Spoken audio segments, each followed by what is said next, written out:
talaga akong buhok. Nanan ako padong sa airport. Wait.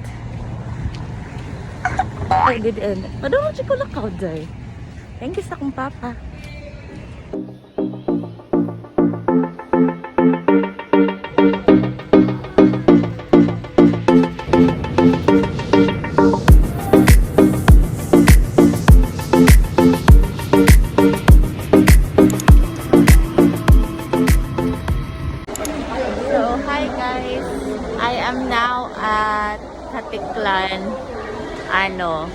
Port.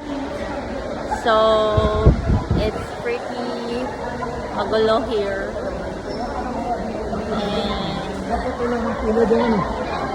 Pwede pisa kakapis o box card.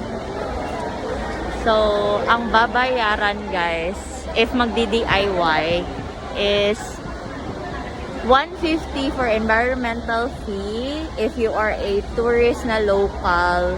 Pero if you're foreigner, 300. Tapos terminal fee is 100. I don't know about the boat fee yet, but last was 40. I think it increased na. So let me show you.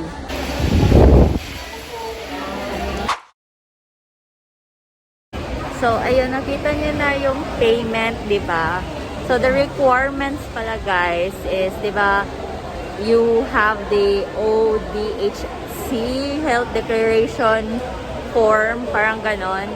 You upload your hotel booking, your ID, valid ID, your flight, or if you're traveling sa land, also that, yung plate number, yung car, and also yung vaccination card. Pero we thought that that was enough. Hindi pa pala. We still have to give them the physical copy of the following things or like a screenshot. So, ayun. The QR code was kaya nga in-automate. Pero hindi. On both fare guys is 50.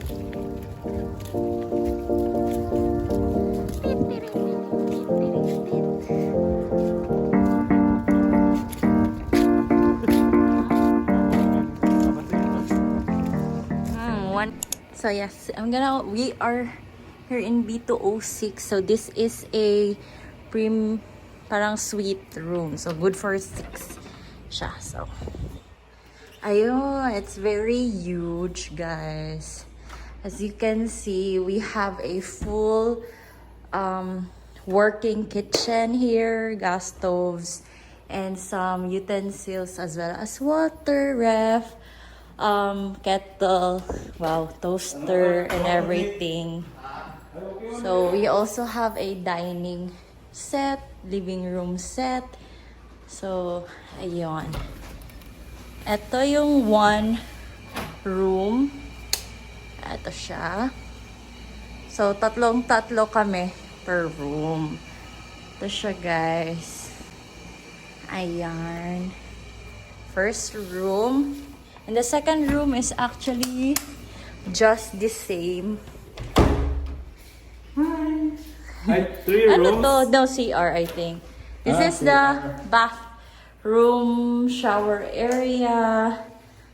So, hala, hindi sila nagpro-provide ng towels. Oh my gosh. So, bath gel, shampoo. And then have this. And then this is the other room. So this other room, mahilig sa tuko. Ayoko lang tuko. Ay, meron. Ay, meron. Meron parang towels. So ito siya. May towels guys. And we also have a kitchen and shower. Medyo malaki siya ha. So, on ko. Medyo malaki siya. Actually, very sufficient for 6 people. Actually, pwede nga more, pero hindi pwede sa due to policies, you know. So, and guys, before I forgot, outfit check. So, So, here's my outfit for today. I wore this long sleeve. Also a top from Shopee and a linen. Eto, basta. Ayan, linen. And Birkenstock. So, yun lang. So, medyo, but it's nice. Nice room. Check natin sa labas din. So,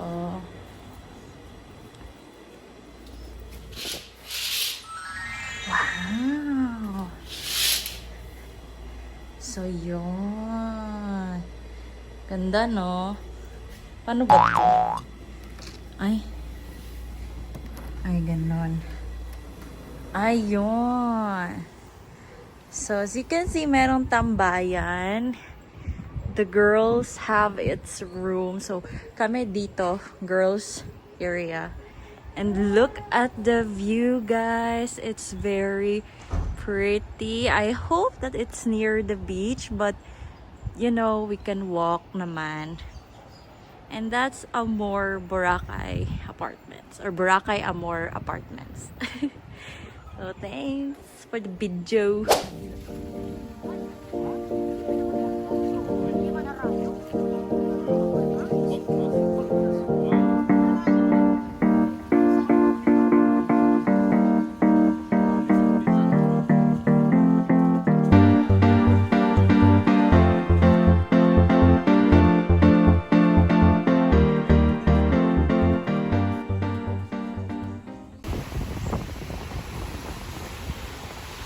Dire it main ato ga dito.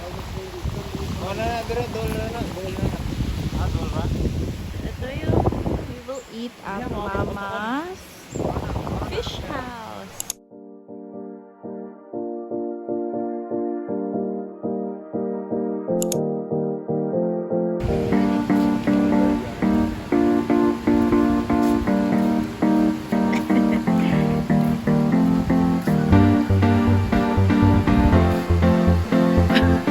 Snacks.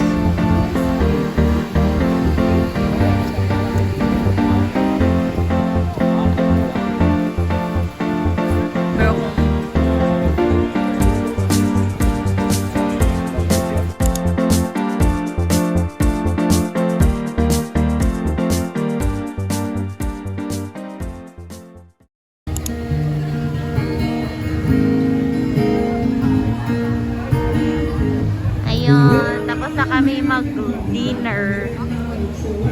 Grabe. So, sa area, we're planning to... Hi guys! So, it's day 2. And then, yung nangyari is, we went for lunch sa isang Moroccan restaurant. So, insert picture.